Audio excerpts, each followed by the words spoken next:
Hey, what is up guys? So I got a pretty amazing replay for you guys today, and I don't even know who the heck wins, but it is an amazing duel, and it's going to be between a Mass Hero player over here in the back, and it's going to be facing off against a rank 4, I would consider it kind of like a Traptrix deck. It's using one new card and next challengers that I think has a little bit of potential. He's definitely showing its potential off in this duel, but anyways, let's go ahead and finally get started. So basically this is a Call of the Haunted that special summons in defense mode. And that can be very key for certain decks. It also changes it to Worm type, not that it is too relevant right now in the game, especially with the way he's playing the deck. But the Volvo Chain's still a pretty awesome card because, you know, send Murmillo and then Call of the Haunted, or the Oasis of Dragon Souls can bring back a monster. And he's going to go ahead and make that Blade Armor Ninja, being able to attack twice. It's very important to get rid of the Volvo Chain against a lot of different decks, because being able to dump double cards is just too much in the game.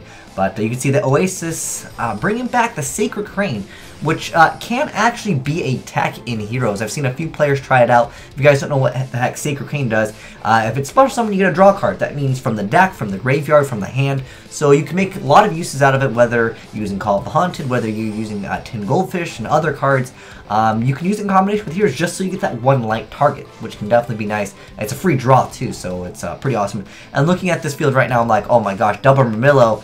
And he's got a Bottomless, and he's got another Time Space Trap Hole, which is another card that I think a lot of players just kind of overlooked. It's not a bad card yet, you know, it's only kind of good against certain matchups. But I mean, with Traptrix, you know, I wish Bottomless was at multiple in the TCG. That can definitely change the game around. But he tried to Bottomless Alias, and some of you guys might think that's a bad idea, and it's not, honestly, guys. Because of Miracle Fusion, you want the cards banished, so sometimes it is okay to attempt to do something. He happened to have the mass change, so it didn't work out too well for him.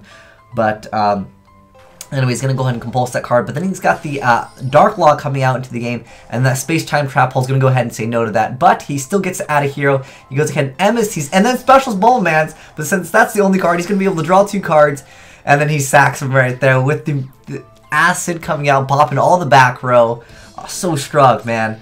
And then he's got a Fiendish Chain right now, and then he's got Mass Second Change, which you can use in combination. Oh, Fiendish Chain is activated to Summoner Monk.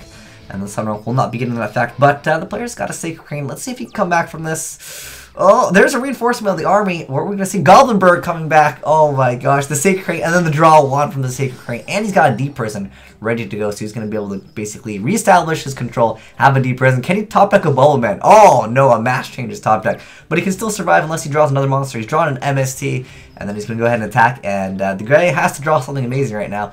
He can still top deck like, oh, a Smashing Ground. That's going to help out. Ooh, who's going to get the first monster, though? He should have set that card. Oh, he draws a Time Space Trap Hole, which he cannot actually use. He's going to set a Lance. Oh, but it is activated. Oh, the MST. But he's got the Oasis Dragon Souls. Oh, he's got Regeki, but it's not going to matter. End phase, activate that. Sacred Crane, man. And look how many cards he's drawn off of Sacred Crane. That is so many cards, and then replay comes to win because he can just obviously attack for game. Wow, that's pretty cool. And this monster doesn't have to stay in defense position.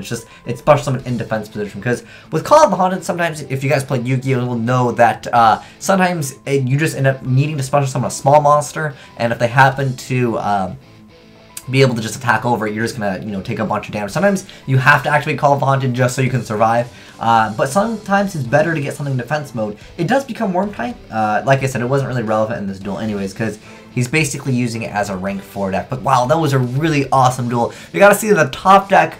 Well, it wasn't really like a top deck Bubble Man. It was more so like, okay, I only have one card, Bubble Man, into completely re-dominating what he had as far as on the field. Then the guy came back because Sacred Crane is pretty good. So, like you said, guys, people have been taking this in Heroes. You can try it yourself. A lot of people have been trying Call of the Haunted because you can get back Shadow Mist, therefore triggering Shadow Mist's effect, and you get out Shadow Mist relatively quick in the deck. But I really wanted to show off a duel with Sacred Crane that really showed off how good potentially this card could be, because I really do like the Shining in Heroes. And Alias, I mean, it obviously has no effect. It's 1900. But with Sacred Crane, you know, maybe we can try this card out instead for some different builds and stuff like that. But nonetheless, I think Sacred Crane's a cool card. Like I said, you can summon a monk into it, so you don't have to really run one card. And if you draw it, you can Goblinberg, and you can also run something like Tin Goldfish, or, you know, other cards that can get back, whether it's Call of Haunted, or maybe if you want to try this out in Heroes yourself, because, you know, Dark Law doesn't have too much attack, so special summoning him in defense mode is also an optimal target. But anyways, thank you for the player that sent in this replay. That was pretty awesome. But thanks for watching, guys. Azneyes signing out.